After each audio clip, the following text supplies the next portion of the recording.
Peace and love, family. Welcome to another Read Book Club discussion. We are discussing the hidden cost of being African American, how wealth perpetuates inequality by Thomas Shapiro, family. Tonight, we're going to be discussing two chapters, but we're not going to hold you long. We all agreed that we're going to dedicate 30 minutes to discussing chapter 2 and then another 30 minutes dedicated to discussing chapter 3. So I'm your host, Dr. Oya Edwa Ma'at, and I have my kings in the building. I'll let each one of the kings introduce themselves to you. Hey guys, I'm Brother T, Brother T Wolo. I have a channel called JT Coin Rings where I produce coin rings out of precious metals. But one of my hobbies that I love is reading books, especially on Dr. Ma'at's platform. How you doing? My name is Brother Everett, Secretary of the UNIA-ACL in Baltimore, Maryland, and blessed to be here to read this phenomenal book. Wonderful. And tell them about your truth to power, your truth, not truth to power, truth and power. Tell them about your show, Brother Everett. Real Truth and Power podcast. Go to YouTube, Real Truth and Power. Hit that subscribe button. We just interviewed a Nigerian presidential candidate. So just put the promotion on that, and hopefully you guys like the info. You know, it's always good to network with our brothers over there and try to bring everybody together. So I'm blessed. Ashe. And you have an event coming up, Brother Everett, on the 14th?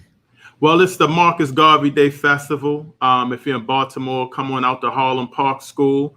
We'll be out there providing information. It's going to be some Black-owned vendors, some powerful speakers. So feel free to come on out and celebrate Marcus Garvey Day with us at the festival. Absolutely, family. And be sure to come on out on August the 28th. And then, by the way, happy August, family. Happy Black August, family. And if you don't know why we call it Black August, a lot of our great heroes and sheroes were born in August. A lot of things happened. Some people transitioned in August. You had the Haitian Revolution. I mean, they planned it on August the 14th and they carried it out on August the 22nd.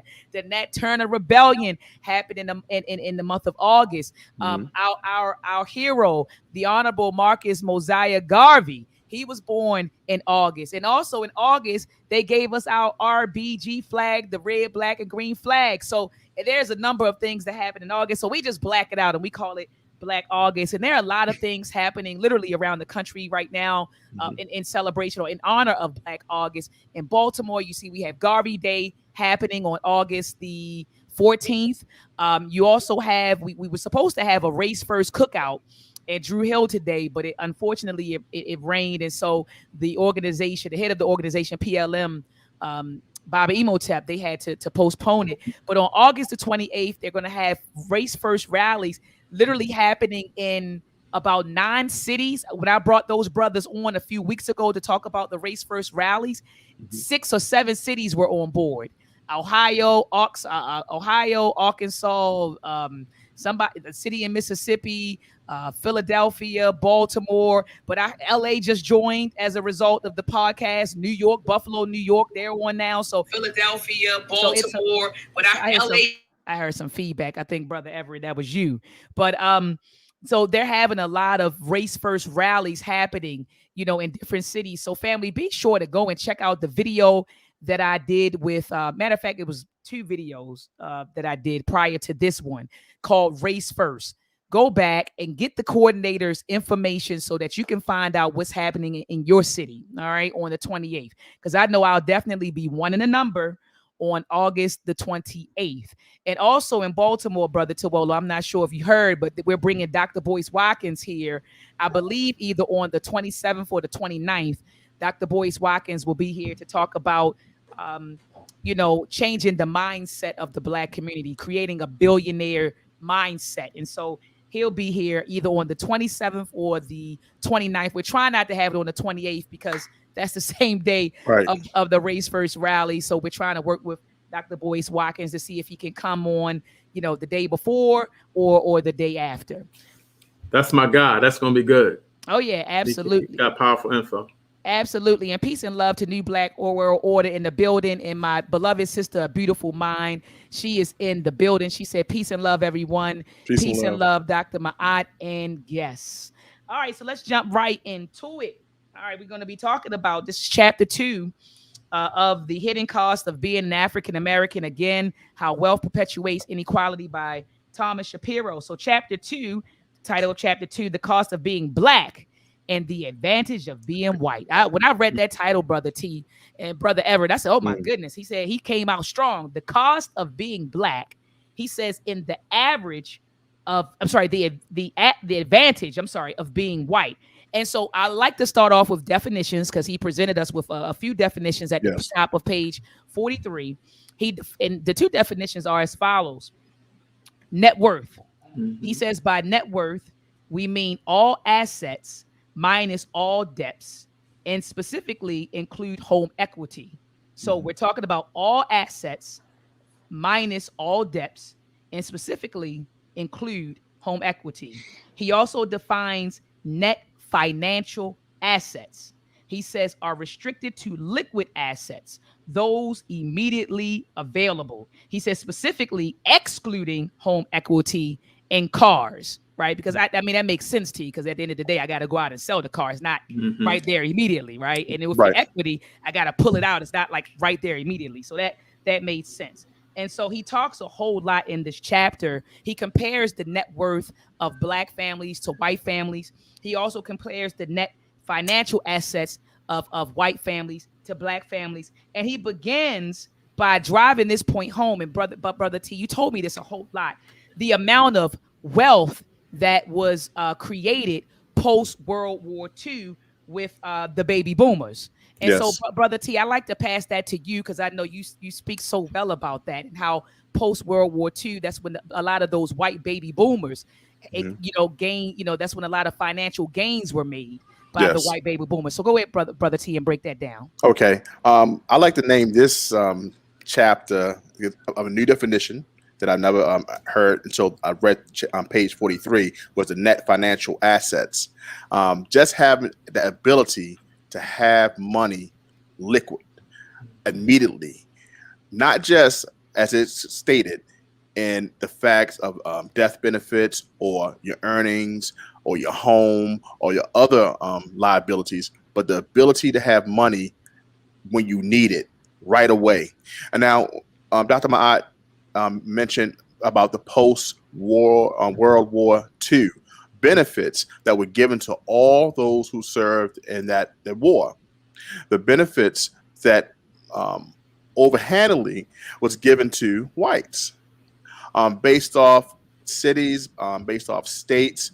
Blacks were limited in the benefits of receiving the GI Bill and receiving benefits from buying homes.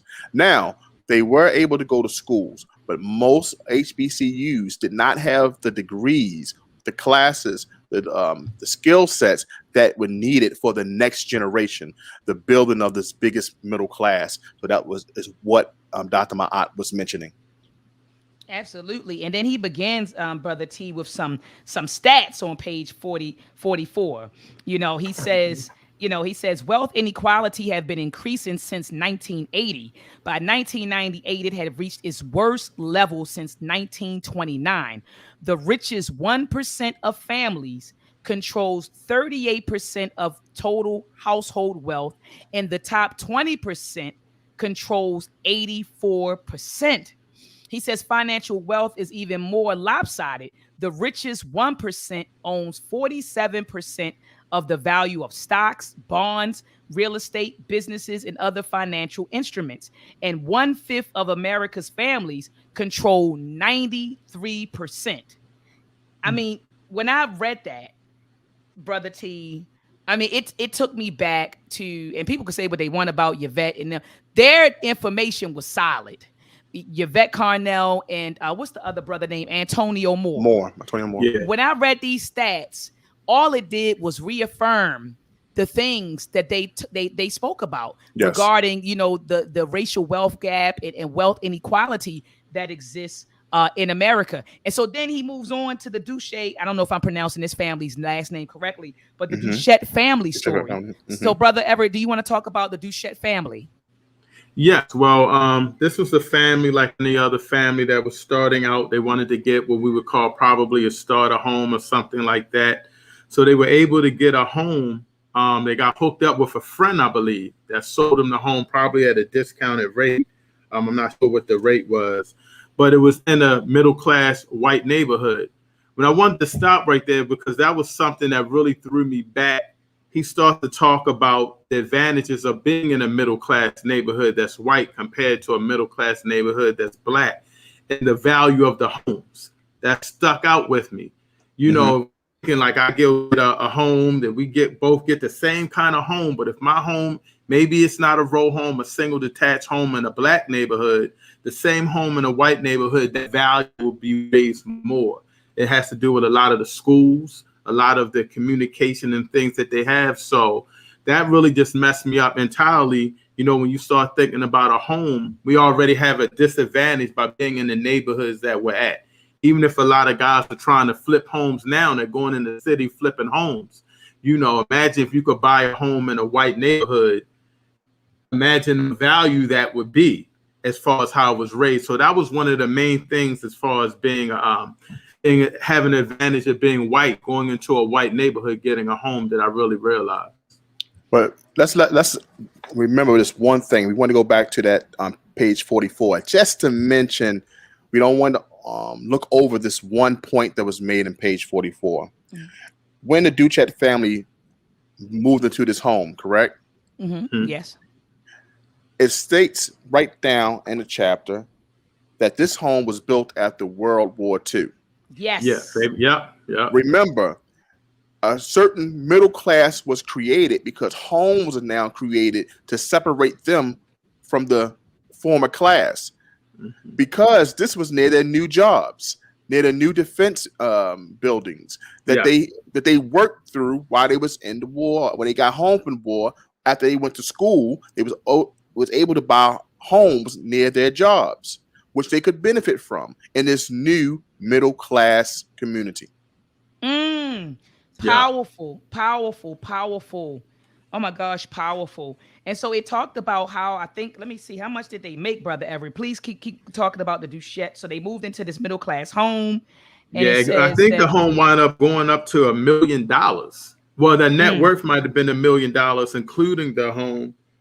So their finances started to develop.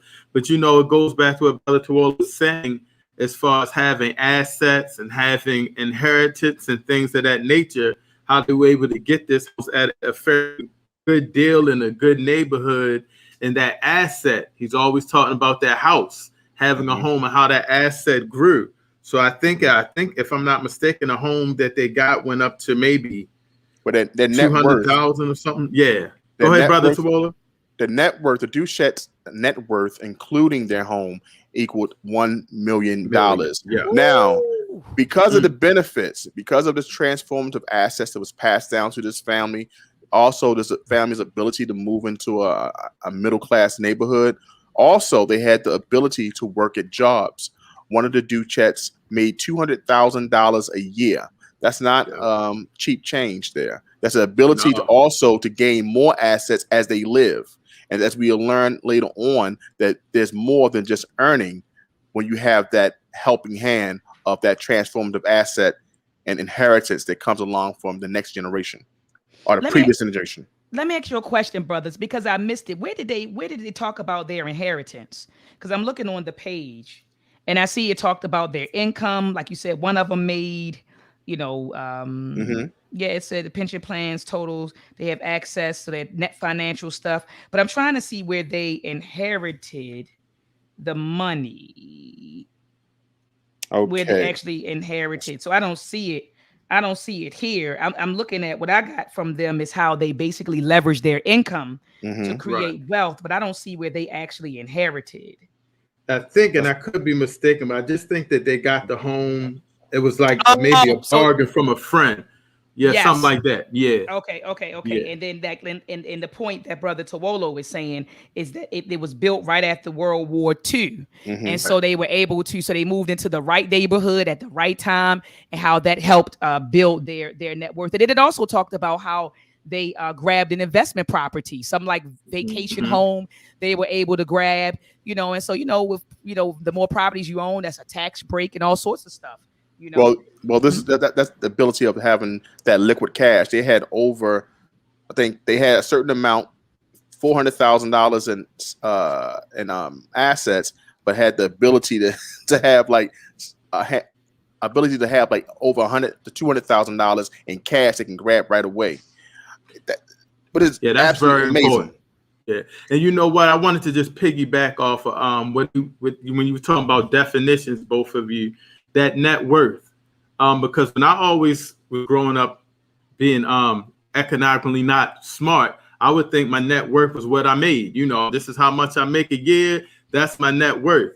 But now when they breaking it down and you start thinking my net worth is my asset. So if I don't have a home, anything, it is pretty much my salary, but minus my expenses. So it's a lot of people probably making 50, 60,000 a year, maybe even more, but they got student loans and stuff like that. So once you subtract that, your net worth isn't really anything at all. So I think that he's already putting that in there, net worth minus, you know, your expenses and all of your bills and stuff like that.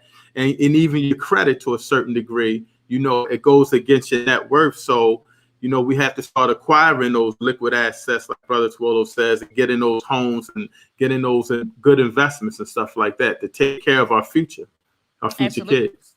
Absolutely. And then he moves into talking about the racial wealth gap. He says the typical Black household earns 59 cents for every dollar earned by the typical white household. He says the net worth of typical white families is 81,000 net worth. So like you said, that's assets minus debts. Worth 81,000 compared to 8,000 for Black families. That's crazy. Like, do you hear that? So that's crazy.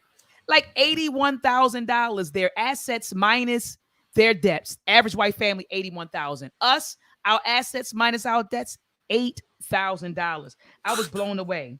And he says this baseline racial wealth gap then shows that Black families possess only 10 cents for every dollar of wealth held by white families. I thought that was powerful. And then he says in dollars, the baseline racial wealth gap, he says, is robust. The typical white family's wealth is $73,000 more than the typical Black families. He said, even though both white and Black families increased their net worth between 1988 and white 1999, the Black wealth gap actually grew by 16,000 just in 1999 alone. Just in 1999. And we still that far away. That's crazy. Yeah. And he actually ends by saying that. He says, while families are doing better, inequality has increased because of the perpetuation of assets that we were not able to get and to perpetuate in our community. So then he moves into a discussion on the connection between income and wealth. Which one of you brothers want to build? Go ahead, Brother Everett, because I'm still going. I want to go back to another point. No problem. Well, I want to go back at kind of towards the bottom when he starts talking about net worth for typical white households is pretty much $17,066, while Black households in the same quintile possess only $2,400. He's dropping a lot of stats here. The highest earning households net worth is $133,000. While the net worth for Black households in the highest income registers $43,000. And then he goes even further. The middle quintile, for example, typical net financial assets for white households, $6,800, Black households, $800. So he's dropping a lot of just these stats about the differences in the households and the net income. So I thought that was, as he goes on, just dropping a lot of statistics. But I thought that's just how do we when you start thinking about the mentality, I want to work, I want to get a good job, I want to go to college to get me a better job, and you start thinking that I'm gonna come out and get a good job and I'm have a net assets, you know, that's not typically the case. And he's gonna break it down as we go further on how they're able to obtain greater net worth rather than Black people. Yeah, and then he says no matter how much or how little you make, then wealth is dramatically higher for white households. No matter how much you make, because of their assets. And so he says, as white and Black families progress through life, the life course, the different opportunities afforded by increasing disparate financial resources continue to compound racial inequality. Hold on, I'm gonna say that again because I heard some feedback. Is that you? Oh, that's Brother Tawolo. Okay, so again, I want to say that again. As white and black families progress through the life course, he says different opportunities afforded by increasing disparate financial resources continue to compound racial inequality and make it worse. So while we think, black folks, we looking at it like you said, Brother Everett, and peace to you. My mom is in the building, Minister Mr. Untouchable. My mother, Anna Scribner, brother Akata just joined us. And so again, family, it's just no matter how much income black folks, because we look at it, we like, daggone, black folks are graduating from college. I'm at Morgan. And so I see our children getting, 6-figure jobs. Some of them are coming out with PhDs. They're getting 6-figure jobs. Some of my students, they graduated. They're making 80,000, 70,000, and that's great. But even though we see in the black community that our incomes are increasing, racial inequity, I'm sorry, is it racial inequity? Yes. So inequity is still increasing, even though our income's increasing, just like our incomes are increasing, their incomes are increasing. Exactly. Also, is even higher. And then they still have the advantage of being able to leverage the assets that are being passed down from generation to generation. Brother T, did you want to hop in? Just wanted to bring up the point. Back to the Duchettes just for a second. The ability that the Duchettes had to move the way they wanted to move. That I was trying to go back to see exactly how did they receive their head start, which a lot that Tom Shapiro talks about, that families all receive the head start in some sense. One thing about the Duchettes is that they were very they did not want to talk too much about their finances. They didn't want to talk too much about their assets. They didn't want to share too much information. They kind of wanted you to only paint the picture that they received, they worked hard, that they put into their 401ks, and that they established this type of life. But you all know, based off of how this book is starting to go and what Tom Shapiro has put in place, every family receives some type of head start.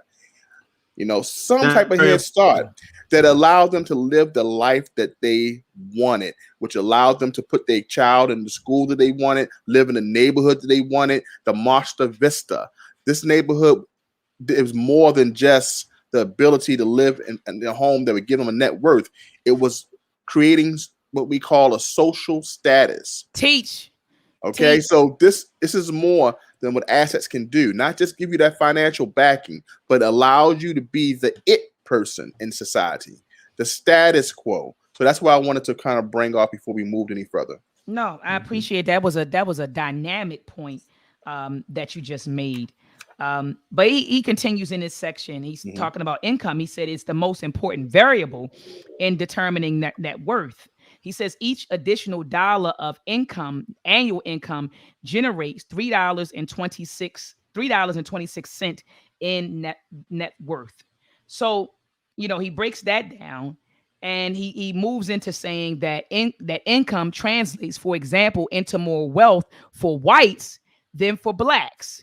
Everything else being equal, blacks accrue only $1.98 in wealth for each additional dollar earned, in comparison to $3.25 for whites. So again, if everything is equal, we're making the same income, they are still accumulating wealth at a more rapid rate, at a higher rate than we are.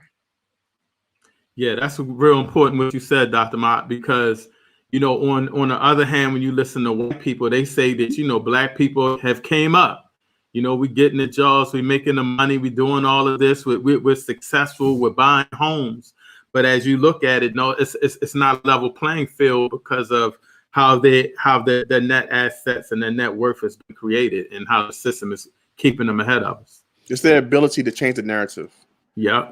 And I want people to understand this one thing. We've been thrown this image of that a home is not an asset. Well, anything that we put money into is a liability. But the ability for something to be transferred to be a transformative asset makes the difference. That's the head start. because we've been thrown, okay, we don't need a home. We just pay down our debt and we invest in the market. They wanted us to kind of take away from the goal of having that transformative asset that can be passed on. Land ownership, home ownership is that one deciding factor to help every family in the next generation. And I'm going by Rich Dad, Poor Dad. Sold the dream of a home not being an asset. But he never wanted to mention that it's not a transformative asset. Right. Mm. Right. And then in this chapter, I'm on page 54, by the way, it says that change in family income is the most important factor in wealth changes. But for white folks, listen to this. He says family educational status changing from no college graduates to no college, I'm sorry, to college graduates. I'm sorry, from no college graduates to college graduates is not important in distinguishing wealth gainers from others. So when I read that, Brother T, I said, oh my goodness. So for them, it doesn't matter. You know, in the black community, we like, you got to go to college. If you don't, if you got to go to college, you go to college, you got to get a good job. You got to, because it's going to transform your life. It's going to, for white folks, that's not the case. For white folks, it said it didn't matter for them whether the family went to college or don't go to college.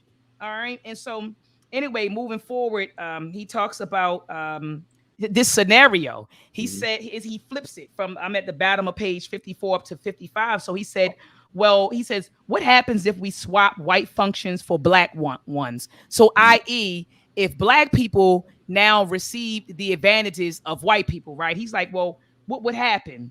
Right. And so he says, oh, okay, I'm sorry. He says that he said to make our finding even more graphic, we can look at what would happen if whites receive the same returns as blacks on all factors. We already know, for instance, that whites receive $3.25 in additional wealth for each new dollar of income, and that for blacks, one additional income dollar generates only $1.98 in wealth. He said the idea here is to demonstrate the wealth effect of using blacks' wealth return for income instead of whites, and so on for every factor under analysis. He says we already know that the typical white family's mean net worth is $247,000, right? But what happens when we swap white functions for black ones? This method yields an easy sway of projecting what he calls the cost of being African American. He says this: swapping functions in this way lowers a family's net worth to $111,000. So those white folks that were worth $247,000, if they were to receive, if they were to switch our situations, if we were to flip them, that family that was worth $247,000 would then be worth $111,000 if they were in our position. And that's over half.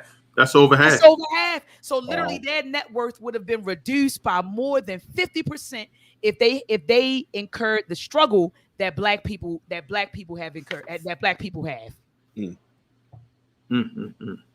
And this is just that statement alone will help you to understand exactly why they make sure the policy is in their favor. Fact. Just to make sure, because it don't allow you to move no further than them, just enough to keep you going, but nothing to move you to that next level. It's ridiculous. He says, and he ends this paragraph by saying, thus the cost of being black amounts to $136,000. You know, so basically, like you said, more than half, right? It went from 247,000, and just if you just swap them out, if you just change their color, their skin, and made them black instead of white, they're no longer worth $247,000. They're now worth $111,000. So he said the cost of them being black was $136,000. He says in net financial assets, the cost of being African American amounts to $94,000. These numbers present our best attempt to put a dollar figure on penalties African Americans pay just because we are black. Wow. That's just crazy. Because we're black. Wow. Just because we're black. And he goes on to talk about how he says part of the power of dominant groups, in this case whites, is them seeing invisibility and the fact that their status is often taken for granted as if they are not active actors, agents, and benefactors in an unequal relationship. I believe we must begin to discuss white advantage and its direct impact on blacks. So you have that white ignorance or that white privilege that they don't see. Because as one of you brothers mentioned throughout the book, throughout these chapters, a lot of these white families really in their minds believe that they are where they are in life because they worked hard and they earned it. They never talk about the helping hand that they had. They don't talk about the house that they got from great grandparents, or the stocks, the bonds, the cash, the insurance money that they got and that they've been perpetuating. They think they live in the life they're living because they worked hard, Right. And so I know we're going to move into that. But did you brothers want to build on the rest of the chapter? I know he mentions the Andrew family. And this was mind blowing for me, but I'm gonna let one of you brothers take it because I get carried away. But he mentions go ahead. But I started off a little bit because this was Judith Andrews. She was a sister. She moved. She was at public housing. She was like 7 years old, and I believe she had brought in maybe an abandoned house for like $1,500. She put about 30,000 into it, and the neighborhood grow. But what they talk about mostly about the neighborhood that stood out to me when we were talking, how, usually black people do, they go into a neighborhood that's kind of been abandoned, boarded homes or whatever. She fixed up our house, and she was mentioning across the street how a lot of the elders had passed away. So the houses wasn't being taken care of. So I immediately started thinking of the other family, the Duché, I believe, family, how they were able to get a house, start up probably the same kind of house to a little and build on the house while she was spending her money to fix her house up. That was one of the first things I thought about. But she still was able to gain wealth. But the fact that the neighborhoods, even with kind of considered still middle class at the time, like Brother Twolo always says, that fact of that net asset and the community they lived in, her advantage was just a little bit more harder than the Duché family. Yeah. You wanted to go, Brother Twolo? Go ahead, brother. No, I'm saying that was a good breakdown. I'm glad he brought that up in that part of the chapter, because you always look at the Duchets and you look at now the Andrews. Now the Andrews is an example of a family who did it right. They had the ability to buy a home, but the home was in an area of low income.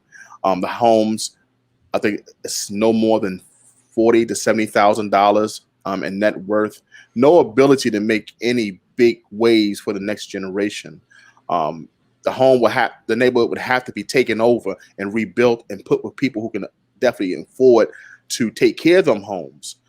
So you see that even though we do it right, we still at a disadvantage unless we get into those proper neighborhoods, because I think the Andrews made pretty good money, if I'm not mistaken. And did she go to college?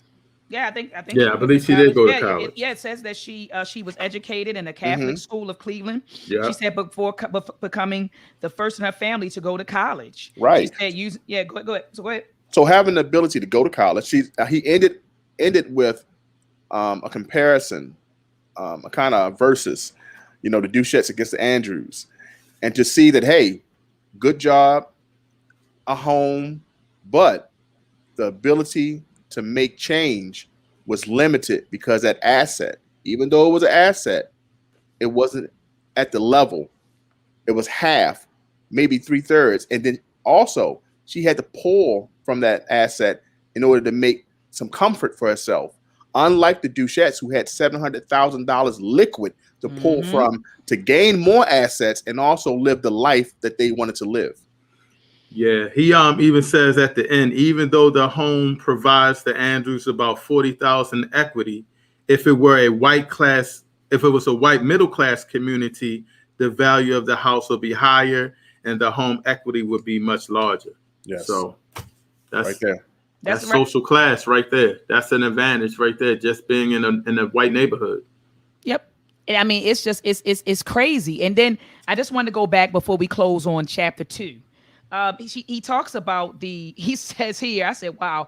He says that the black middle class communities are literally situated between poor communities and white communities. So they can't get into the white communities. They don't need what they can afford not to live in the poor black communities. But in a sense, he says that racial segregation, because of racial segregation, he said typically situates black middle class neighborhoods right between poor black communities and whites. I immediately thought about where I grew up in Woodlawn. My parents moved to Woodlawn in 1976. When they moved to Woodlawn in 1976, and this is before, because now all the white folks moving in the city. But this was at a time where a lot of black people, they were living in the city, they grew up in the city, and you had the black flight. A lot of black folks moved out of the city into the suburbs, right? A lot of those boomers went into the suburbs. My family, my mom and dad were one of the, set of boomers who decided to go into Woodlawn. At that time, they told me when they first moved around there was only 2 black families on the block. And we were one of the black families. And so back then it was really a big deal to live in Woodlawn because it was predominantly white. But then as black people started coming to Woodlawn, you know what happened? White flight took place. So white folks started moving further out. And then Woodlawn became predominantly black. But if you know where Woodlawn is right there between, you got West Baltimore City is right there. That's right. Emerson Village is right up the street. So you got Woodlawn situated by, Emerson Village and all of those places, but then further out, but right between the counties. So where your Randallstown and Owens Mills, where all the white folks were moving. So I was like, wow, that's true. Racial segregation does leave the black middle class family sitting between the poor black community and then also the white communities. Yes. Yeah, absolutely. All right, so I don't have anything else to say about chapter 2. I think we hit it on the hammer. I mean, hit the nail on the hammer. And Brother Everett, you hit it with the boom, where you were saying, I mean, those last couple of sentences when you said, even though their home provides the Andrews with the equity, if it was in a middle class community, it'd be worth more. And I remember Brother Tuolo, when we were reading Blueprint for Black Power by Dr. Amos Wilson, he dropped an article that I'll never forget. It was a CNN article that talked about how black people lost billions of dollars simply because black people want to live around black folks. They called it a segregation tax. That's right. And said that we've lost billions of dollars just simply because we want to live in black neighborhoods. Right. Wow. So it's bananas. I want to acknowledge brother young warrior, brother Jeremiah Africa. He's in the building. This young warrior repatriated. He's in Ghana now. I think the young brother's only like in his late 20s. Wow. I think he may be 26, 27, but he decided to repatriate in Ghana and build. And he did. I mean, I told him just to be, 26, 27 and saying, look, I'm gonna move to Africa. That's awesome. I think that was, that's phenomenal. So I just want to salute him. He normally joins the live streams, but because of the time difference, he's unable to catch them live. So I just wanted to acknowledge my beloved African warrior in the building, Jeremiah Africa. So family, for those who are just joining us, I see Go Ham Lifestyle Vlogs in the building. We're reading or discussing The Hidden Cost of Being African American. How Wealth Perpetuates Inequality by Thomas Shapiro. We just finished discussing chapter 2, and now we're moving into chapter 3. And family, even if you don't have the book or haven't read it, still stay for the build because you take away a lot of information. So in this particular chapter, it's called Inheritance, the Parent Thing. And so he gets into who actually inherits, who receives the inheritances, how much, and how does that impact their lives. So does one of the brothers want to spark it off? I can go ahead. Well, he starts off with, he calls it a little debate. And he's saying that he's going with his theory that a lot of the wealth is from inheritance as opposed to, people working hard. And I think he says one recent study found that 1/2 of a family's net worth derives from handed down transformative assets. A core part of his argument is that family inheritances, especially financial resources, are the primary means of passing class and race advantages and disadvantages from one generation to another. So he's letting you know right off the bat that, he's going to be coming with some facts that show that inheritance is a major part of generating a lot of wealth, especially for white people. Okay, go ahead, brother. Go ahead, brother No, T. I just want, I call this chapter parental welfare. This is this is one of the words I learned in this chapter, parental welfare. Welfare. Yes. So the ability, this is when this chapter really opens up about where this money came from, even for those who are reluctant to say they received help. Absolutely. Absolutely. And I love how he also begins, he talked about those transformative assets, but then he moves into the economic theory at the bottom of page 60. So he says a leading economic theory asserts that most people accumulate wealth from scratch each generation. Wealth grows over one's working life and is spent by one's death. So literally that's what they think. That's what people put forth. But that's I mean, I'm not an economist, but I'm telling you now, Shapiro puts up one. He presents one hell of an argument that is not true. That is not true. That people just accumulate it from scratch. No, it is passed down from generation to generation. And so he moves into. I love how he talks about the capacity of parents. So he says net worth is the single most important piece of information about the prospective capacity of parents to assist their adult children financially at critical times, like buying a first home or paying for private schooling. And then he goes on to say the parental wealth measure captures the capacity of parents to give their children a head start on life. And so literally, our parents who have the ability, because some don't, but we don't realize the head start that they gave us. And this is Dr. Ma'at just being candid and trying to give my mother her flowers while she could smell them. I didn't realize what my mother was doing or what happened when she moved us to Woodlawn. So when we moved in Woodlawn, my mother and father, they bought the house in Woodlawn. So I grew up in Woodlawn. When I went to middle school, instead of going to I wanted to go to Woodlawn Middle, and one of my best friends, she's in the building right now, and she can attest to this. I wanted to go to Woodlawn Middle, which was like the community school. All of my friends were going to Woodlawn Middle, and my mother said, "No. I'm sending you to John Paul Regional Catholic School." Latunda, tell me in the chat if you remember that. So I was upset. I was crying. I don't want to go to, I'm going around there. She put me in the school, all these white kids. But she was paying for opportunities. So she sent me to private school, and then after that, from private school, I went to Poly, which is one of Baltimore's top engineering schools. Yeah. Then I got into some trouble there and ended up in Woodlawn. But I'm just saying, she did what she was supposed to do as a parent, and that was put me in a position to win. And so, this chapter really, like my best friend said, it look, my best friend, she just said, absolutely, so, I'm bearing witness. I got people in the building that bear witness to what I'm telling you, but it really hit hard for me because I thought about the assistance that some of our parents could give us, because some parents just weren't in a position to do, things like that. My mother was in a position to say, look, I bought my car. I gave her $2,600 to buy my first Geo Metro, but she said, I'll pay for the insurance. So she paid the insurance on it. I got a partial scholarship initially for Morgan, and mommy was there to say, I'll help you pay the fees and help you pay for books and also provide a roof over your head. So you just don't think about these things until I reflected on them now in reading this chapter. Just the ability of our parents to kind of put us in positions to be successful, financially successful in life.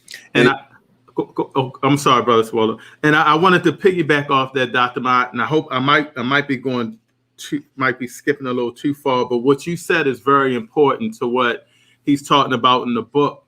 Most times when we think of inheritance, we think of our people passing away, our relatives passing away, and us obtaining a house or life insurance or something like that. But like what you said, what your mom said, some of that inheritance is why we're still here, paying a bill, helping you with your student, like that. He dropped that in the book. And, it just made me think like, wow, I just wanted to say that. I think he's talking about that a little later. But it again. Say it again, Brother Everett. So you said people think that inheritance is what you inherit when they die. But say it again, Brother Everett. Yeah, it's not inheritance is not just when people pass away. It's what they do while they're alive, by helping you with bills, by giving you things. You know, your parent can help you with your college tuition, help you with your like you said, with your car insurance, all of those things, school bills, groceries while you're going through a hard time. All of our parents helped us out in any kind of way so we could pay our bills and stay on top. And I think that was something that we have to look into as well. You know what I mean? We got to start giving inheritance while we're here and still prepare for the big inheritance when we leave. So it's two types of inheritance we need to start focusing on. Oh, powerful. Brother T, did you want to jump in? My brother Everett said it all, basically. That's exactly the point I wanted to make. Because the most important thing is because the parents, majority of the parents that we talked about in this book had the ability to give their children because of the benefits that were given to them based off jobs, based off having homes. As we talked about in this chapter, the parental welfare was the ability to gain resources as they live. And I kind of put as a charge to most parents, especially those who read this chapter, to reflect on things that they could do for their children to put them in a better situation. Because as you'll see in this chapter, you had parents who paid rent, who was able to pay also to pay children care, to assist in ways that they may have not seen it as being an inheritance because there were gifts, to give money anywhere from $6,000. Was this something you had to pay back? No, it was a gift. Yes. Now you have to ask yourself, how was these parents allowed to do that in their retirement age? So things have been set up that we have to reflect on, and we have to make sure we plan for our loved ones, for our children as well. And then I was thinking, how Black families we that whole notion of when your children turn 18, kick them out. Well, they got to go. You 18 now. I don't. That's not what happened with these white families. They've been helping their children are married with children, and they still provide financial support to those children. Like you said, Brother T, giving them a down payment on their homes, praying for private school and all kinds of things. And so I'm telling you, it's look at my mother. She said she went kicking all the way. That was it. When I went to private school, she said she went kicking all the way. But So before we go on, this is what I wanted to explain on chapter 2. So even though the Duchettes did not mention exactly if they received any help or was explained, just by this chapter alone, that the parental wealth, the ability for them to gain the jobs that they had for $200,000, show that they may have went to private school, may have went to college education that was prepared from them by their parents. And they focus a lot about social status, the ability to live a certain life, to live a certain place. That's not just given and learned in one generation at times. That's something that's also passed. Absolutely, passed down from generation to generation. And so at the bottom of page 62, he talks about Head Start assets, right? And Brother Everett mentioned this. He says right here, I will describe the concept of Head Start assets as a way of measuring what considerable financial assistance entails. Previously, he gets into the transformative assets. He says, previously, we discussed the idea of transformative assets, meaning resources that can put a family on an economic and social path beyond the means of their salaries. He said, we never quantified an amount because this is a relative concept based on the family's starting point and the requirements for upward mobility. So what I was thinking here, when he talked about this Head Start assets, typically when we go to baby showers, how we give, a gifts, we give you some Pampers or something like that, and that's great, or weddings. Now I see why Italian people, when they go to weddings, they hand the bride and groom an envelope. They give them money. People gift them with homes or gift them with down payments. Head Start assets, not just a bag of diapers. And so as Black folks, we got to start thinking like that when couples get married, it's great to show up with a card, It's great to show up with a card, a little token wedding gift if that's what you prefer. But why not the family pool their resources together if possible and say, hey, look, I know you all are saving up for a home or you want to get home. The family has we've pulled our resources together. We give you $5,000 towards your home. Or I know you just welcome a new child. That child is going to need a lot of some Pampers, food, whatever. So here's another $5,000 that we're going to put in your account. We need to start thinking like that.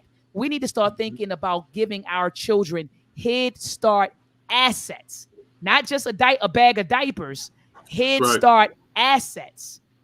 I heard that Gerber has you can enroll your children in Gerber, and so that when they get 18, they don't have to pay for college. They can get a scholarship.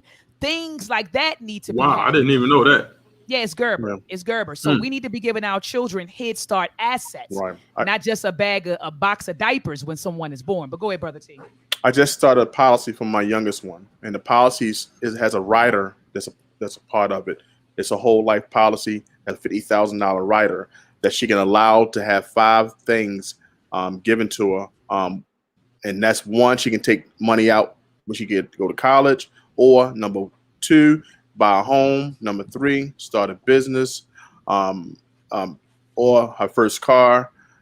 But the policy will still gain 4% interest yearly. She stopped paying it at the age of 37. If she retires, she receives $900 a month until she passes. This policy allows me to set up those things that I think I deem important for my child. It's, what I'm saying? So you have to look for these policies, look or save them. Remember, we can't get all this stuff from just working one job and then think we're going to save it all. There's things out there that people use that was not maybe told to us or set down at the family table or discussed that's out there that can help set our children up for that next generation. Absolutely. And then so he moves on. And Brother T, I just want to take time out to give you your flowers, because that is awesome, brother, what you're doing for your little one. That is phenomenal. And we as parents, we got to follow suit. We had to, like you said, we had to set our children up to win. Don't just bring them here. And as Baba Baruti, he has a book called To Educate a People. He talked about the difference between raising and rearing our children. He says, see, a lot of you raise your children. So raise it. That means you give them the basic necessities, food, clothing, and shelter. He said, but we need to get into the habit of rearing our children. So what morals, values, and norms are you translating and transmitting to your children? What financial position or class position are you putting your children in? So we got to get into the business of rearing versus raising. But anyway, I want to move on to page 66, because he also talks about culture capital being something that is transmitted. So not even just finances, not just money, in homes. He said culture capital, and he defines culture capital as, he says, culture capital refers to an understanding of what gives a person advantages or disadvantages in school, business. I'm sorry, let me start from the top.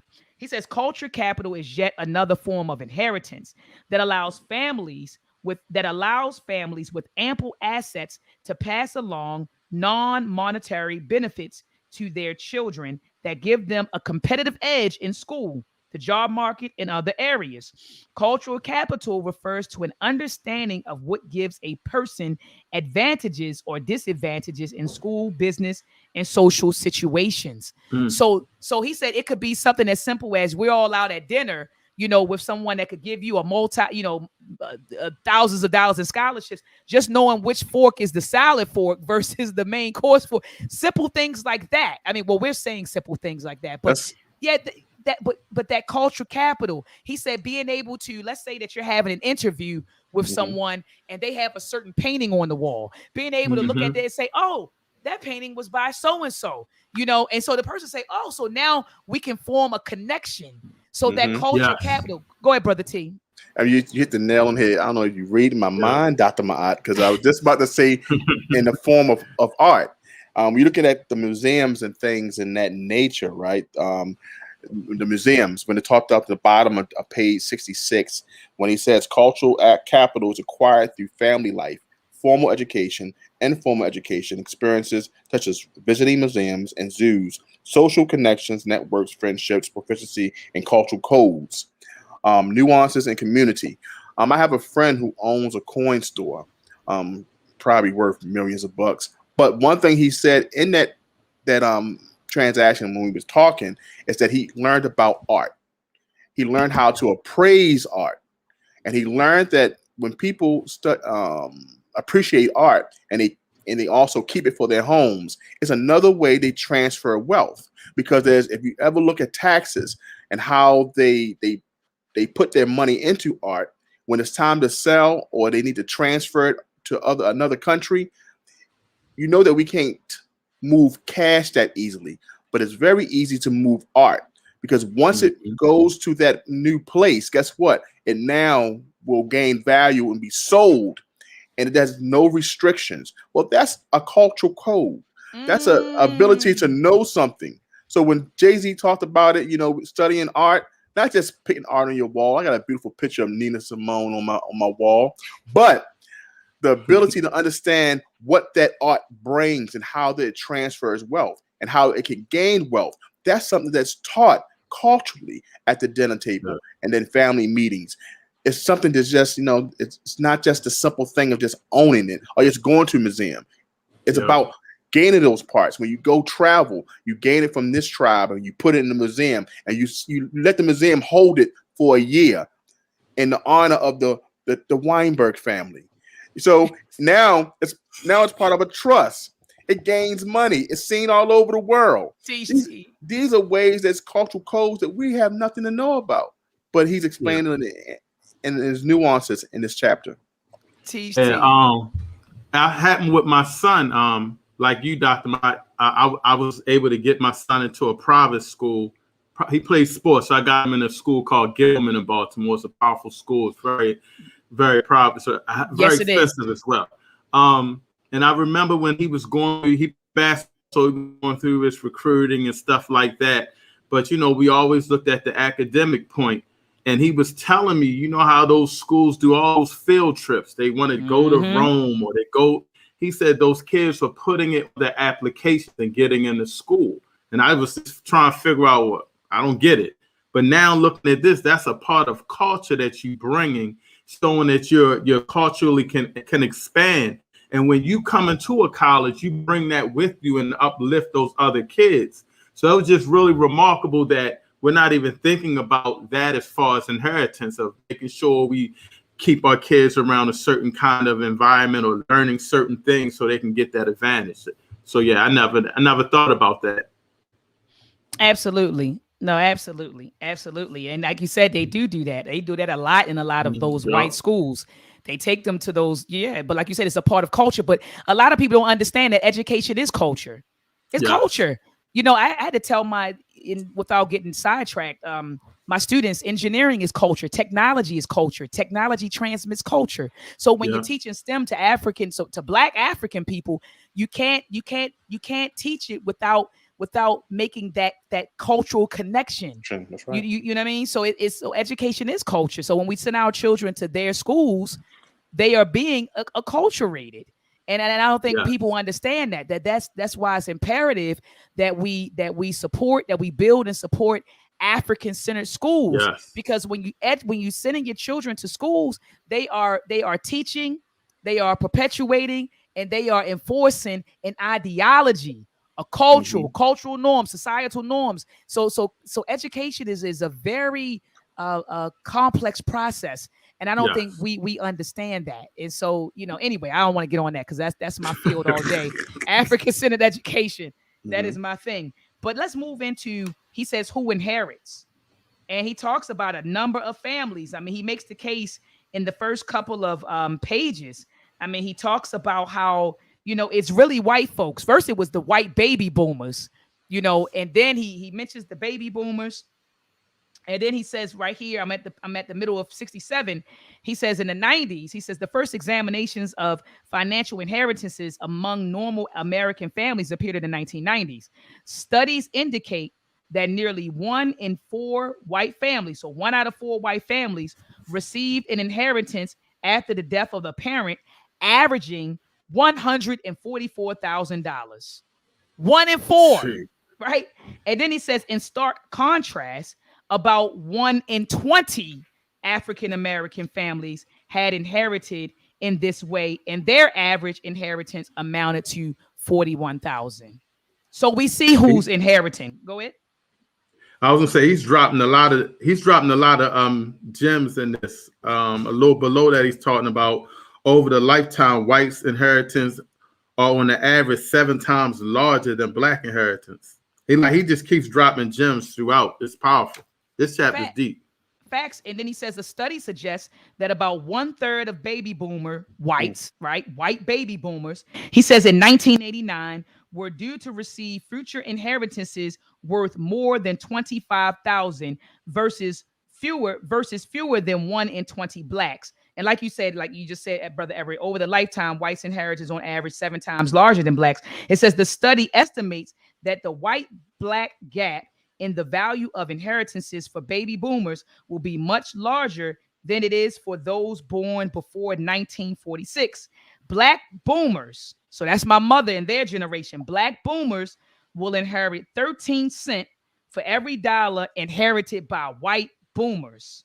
I mean, think about that. So the white boomers, they made out like a fat rat, right? As my grandmother would say, they made out like a fat rat, and they end up perpetuating their, passing their wealth down from generation to generation. But the black boomers, they didn't inherit from their, from their parents and their grandparents like that, like not monetarily. Like I know a lot of us have passed land down because in my family, my mother, in my family, on her side, her paternal side, they passed down land in acres, because, back then a lot of people would just buy land in the South. So I do know a lot of black families, a lot of black boomers who did inherit land from like their grandparents, but not the money. It may have been the land, but then it's my mother was explaining to me it's a special type of land because you can't sell it. You can only pass it down from generation to generation. But and so anyway, they got some of us got some land, but we didn't actually get like any money, to develop the land. It's just like, here goes, it's 13 acres. I wonder what law restricted that, because there's land that people can sell parts of it. They can also sell it to industries. So I wonder what law restricted your family from that's placed in Virginia. What South state? Carolina. Yeah, South Carolina. That says, hey, you're going to transfer it to family, but you can't sell it, because that's restrictive. That's a restrictive policy. It's very restrictive. A restrictive policy that may inhibit wealth. Exactly. And Mama, could you speak to that in the chat for me? Because I know she's watching, but she was telling me that they can't sell it, but they can do things like, it was like trees growing on the land. So they could clear off the trees, sell the wood and stuff like that to companies, but they couldn't like sell the actual land. And that's what she had explained to me. Yeah. So you got a good point. I want to know now. You got me curious. Like what was the law? It's almost like you're buying a house now, but you can't sell it. Exactly. Exactly. So like you said, it's very restrictive. And so then he moves on. He talks about the black boomers versus white boomers. And he talked about how he says, 5 families. He talked about families receiving help from other family members. And, parental welfare. Yes, parental welfare. And then he moves into talking about the different families. And so, we don't have to go into each family. We can kind of name the families. I heard, he talked about the Berries. He talked about the Berries. He talked about Glenn and Barry Putnam. He talked about Sean and Shauna Ferguson. He talked about Nancy and Mark Collins. I'm trying to think, is there anyone else? Yep. So the Berries, the Conways. I missed the Conways. The Conways, Berries, Fergusons, and Holligans. And so, one of you brothers just kind of take it from here and explain what did all of them have in common? The funny thing about Bridget, when I first started reading it, because I kind of laugh when I hear, well, when I received my parental welfare, I guess I received anywhere from about, $60,000 over the time. It's like they kind of like act like, oh, I received like $5,000 a year. Maybe it was a spot here, maybe it was a spot there. They kind of look at it like, oh, thanks, Mom, thanks, Dad. It's a simple gesture is how they look at it. So if you look at anything that we receive, like welfare or social assistance, it's deemed like, okay, it's something that's set into place to help. Well, Bridget Berry looked at it as, well, parents just help. It's just something that they do. So I don't look at it as being assistance. It's just, hey, I'm her daughter, so this is what I expect. Thank you, Mom. Thank you, Dad.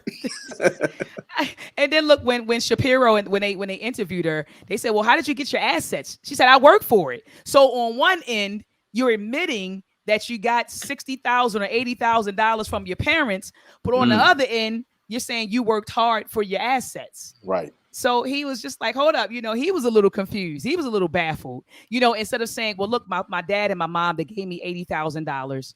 And as a result of that, I was able to go and purchase this home. I was able to invest. I was able to save. And as a result, they had a self-made attitude, even though their parents, and like you said, Brother T, they just look at it. These white folks look at it as nothing. Right. Everybody has parents that give them $80,000, Head Start assets. Don't you? and so he says that a lot of white people, they adhere to what he calls the ideology of meritocracy. Yeah. This is at the top of page 77. He said the ideology of meritocracy is the idea that positions are earned through hard work and personal achievement and through no resources other than their own. Mm-hmm. So that's what they believe. He says their own families talking about earning their assets through hard work, a solid work ethic, and playing by the rules legitimize their entitlement. So they feel like they're entitled to this stuff. Yeah. They're entitled to dad's, and mom's money, and so they don't understand. But then on the flip side, they say, I'm self-made. I did it by myself. So that brings me, Brother T, to the article that you sent me. Remember the millionaire? The guy's like a multimillionaire, and it was the article you sent me. He talked about how, he wasn't self-made, and how they had the white folks. He was actually speaking to white folks. He was saying we got to stop perpetuating that narrative that that we're just self-made. He said when we really do have a leg up. So he openly admitted, all of the different advantages that he had, and that is what attributed or contributed to him. Contributed to his success in being an entrepreneur and a multi-millionaire. Because they soon forget about those wedding gifts, $20,000. They forget about the Head Start to make sure that their child can go to that Montessori school, if I pronounce that correctly, that cost at maybe $20,000, $30,000. Oh, these are just gifts that grandma gave, that they left. So they forget about their heads, or they fail to mention, as we see here. Absolutely. Mm-hmm. And so I want Brother Everett, did you want to jump in? No, you know what? Before I forget though, because I just wanted to go back because it was something that was alarming me, and I had it in my notes. It just had me thinking on page 64 when he talks about another way to think about this finding is the monetary support among whites is most likely to go from parents to adult children, whereas elderly blacks are more likely to need help themselves from the adult children. That stuck in me, and I kept trying to find it, and I wanted to go back to that. And that just spoke highly about all of these families he's talking about. These parents are positioning their children while they're still, and they're helping them out, as well as inheritance when they pass. But 9 out of 10 times when it's an elderly black person, when they get of age, they're depending on their children. So that's really scaring me to that point where, I may have you set up for when I pass, but I need to make sure that I'm good now as well. And I need to make sure that my kids are good as they get older. It's just a train of thinking that I just wanted to make sure I got across. No, that was powerful because awesome. I had that point underlined as well. My mother just responded. She said it's not a law. Thank you, Mama. She said my grandparents put that in their will to keep the property in the family from generation to generation. Okay. Wow.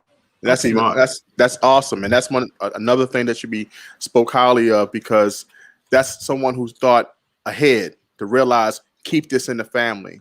Because you heard so many things in the past that people took land because of taxes. They took faulty insurance policies. people took farms and things and that nature that we know from our Black families. So this is foresight that your grandparents had to say, hey, this is important. This must stay in the family. So everyone must remember that. And it passed on for the next generation so they can enjoy the benefits of having this land. So that's wonderful. Absolutely. Thank you so much, Brother T. So let's I have this last paragraph, Okay. that I wanted to read. I'm at the bottom of page 83. He says American society is of two minds about inheritance, and we seem to want it both ways. We take pride in our accomplishments, often marking them in monetary terms, and see nothing wrong in passing on what we earn to our children. Indeed, part of the motivation for working hard and acquiring things includes bettering our family and our children for future generations. This notion, however, collides with the equally strong held notion of meritocracy because inheritances are unearned, right? Represent a different playing field entirely and have precious little to do with merit, achievements, or accomplishments. We live with this duality partly because we deny what inheritances represent, partly because we see it in individual and family terms, and partly because the current political balance heavily favors those with advantages and privileges. Mm. And then lastly, he says, we tend to look only at the result, not the path of success. He says, noting this tendency in the stack deck, Lawrence Mitchell writes that this tendency to forget leads us to believe that our successes are due only to ourselves. And I put boom right next to it. Because a lot of white folks, they think that they're self-made. They think that they made it and they're successful by their own doing and don't realize the leg up that they have. That's why I don't like when white folks run around here and say, you all need to, my family pulled themselves up by the bootstraps. You got to pull. And I said, the bootstraps. So do you know how many handouts you've been given and you telling us we need to pull ourselves up by the bootstraps? Go ahead, Brother T. so this one here, this chapter is definitely more ammunition in our gun, because they say, oh, but I didn't receive an inheritance, but you received a living inheritance. You may have received a living inheritance. So it's another way to just kind of to understand, hey, what help was being paid when you was unemployed for 3 months? Did your wife, father give you this? Yes, what we've read in these families on chapter 3 is that even when the husband was out of work for 2 to 3 months, guess what? They received money, help pay the mortgage, they paid for their cars, they bought their cars.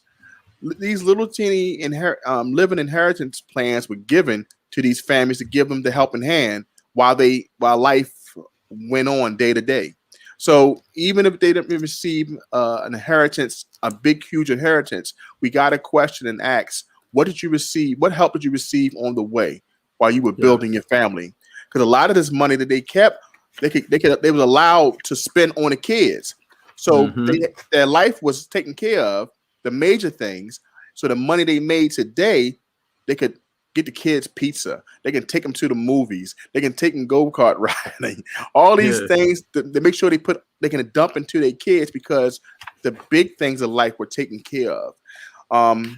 And he mentioned that in page 84 of the last chapter, but I'll let you go right here so we'll kind of end with that. Yeah, absolutely. No, absolutely. Did you have something you wanted to say, Brother T? Or I'm basically on page 84. Go ahead. The bottom paragraph, he says, we need to recognize that inherited wealth can perpetuate inequality. The sociologist George Simmel called money a frightful leveler.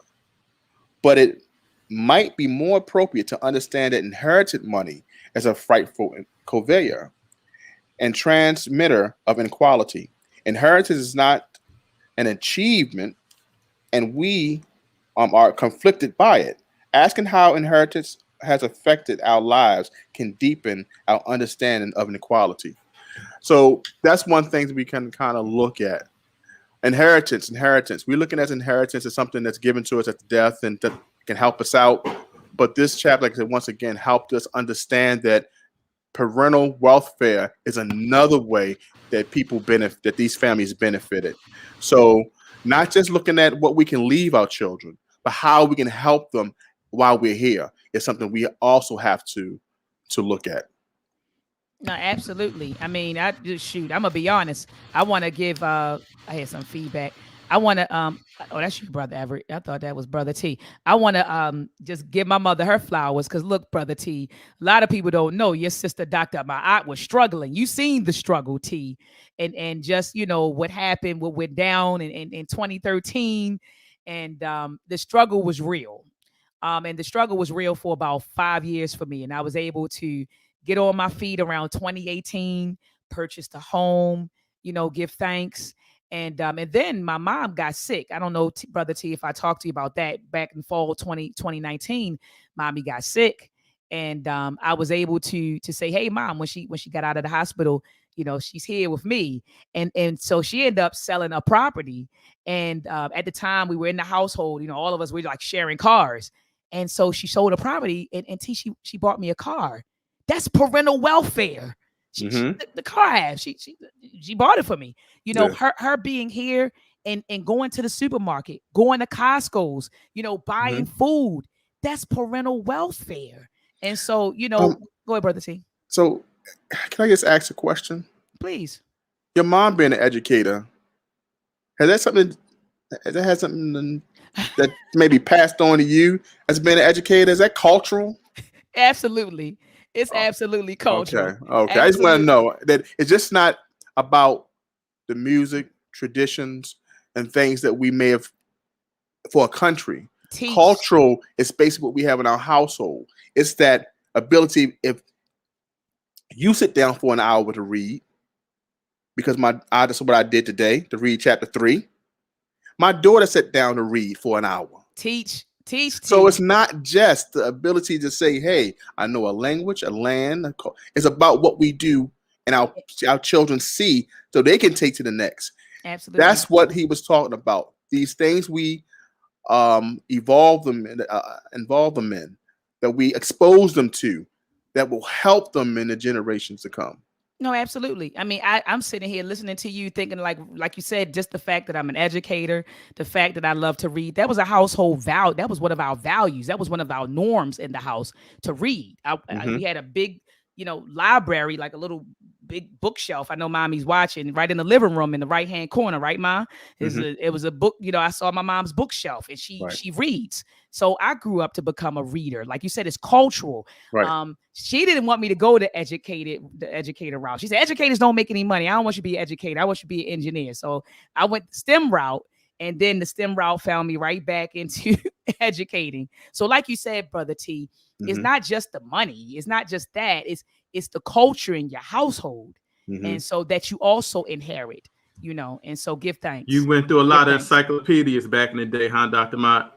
Did I? Encyclopedias, dictionaries. Their kids don't even know what they are now, but we had the encyclopedias. We had the encyclopedias. Yep, we had encyclopedias. Absolutely. Oh my gosh. She had the encyclopedias. She had dictionaries. She had all sorts of stuff. I say, Ma, I don't know this word. She go in the book, pull out the dictionary. Here you go.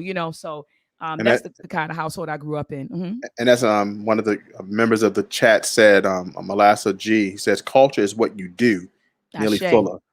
So this is right. It's culture is what you do, and that's one thing that that's the definition and how he's using it in this chapter, which I think it's very important. No, absolutely. What you said, culture is what you do. It's what you do, and we transmit culture. We transmit and we translate culture. All right, family. And so let me hold this up, family. We're reading. The Hidden Cost of Being African American, How Wealth Perpetuates Inequality by Thomas Shapiro. So family, we've covered, we've discussed the introduction, the preface. I want to say preface, but they pronounce it preface. The preface, the introduction, chapter 1. Today we discussed chapter 2 and chapter 3. You don't need the book to join us or have read the chapter to join us. It's always a great build. The build is always very, very, very informative. Brothers, what are we doing next week? Are we discussing chapter 3 and 4 so we can catch up? Because I know it was 2. 4 and 5. 4 and 5. Are we doing 4 and 5 next chapter week? 4. You just want to do 4? Yeah, let's stick with 4. We just stick with 4. So next week, family, join us back here at 7 p.m. Eastern Standard Time next Sunday to discuss Chapter 4 of The Hidden Cost of Being African American. Also, family, be sure to put it on the side. Get your R.E.A.D Book Club t-shirt. You see that mama's rocking the R.E.A.D Book Club t-shirt. Regain, elevate, aspire, determine. All right, make sure you get your R.E.A.D Book Club t-shirt. And Brother T, you got to get yours, man. You got to call up Harvey. I sent you his number, Brother T. So I you got texted it. him. But he was busy last week with everything y'all was going through. Okay, got you. So family, be sure to head on over to Hockey Customs. This is his email address right here, harvey.lewis@gmail.com, or you can go to Hockey. I'm going to put it on the screen at Hockey Customs. So if you have an IG, family, you can hit them up on IG and say, Brother Hockey, I need to get one of those R.E.A.D Book Club shirts. And you see Mama's in the building rocking her R.E.A.D Book Club t-shirt. Mama, thank you so much for the support. Peace and love to everyone in the chat. I see you, Brother Akata. I see you. And I know you made a comment earlier. You said, may I push back a little and humbly suggest while we are working our best assimilation game, take some time to work our Kuji Chagalia game in planning and deployment. And he said, I know Queen is a practitioner, but I hear exactly what you're saying, brother. Self-determined, Kuji Chagalia. I always say keep it in Kuji. So we got to keep it Kuji. Ashe. So join us back here, same time, same place. Peace, love, and light.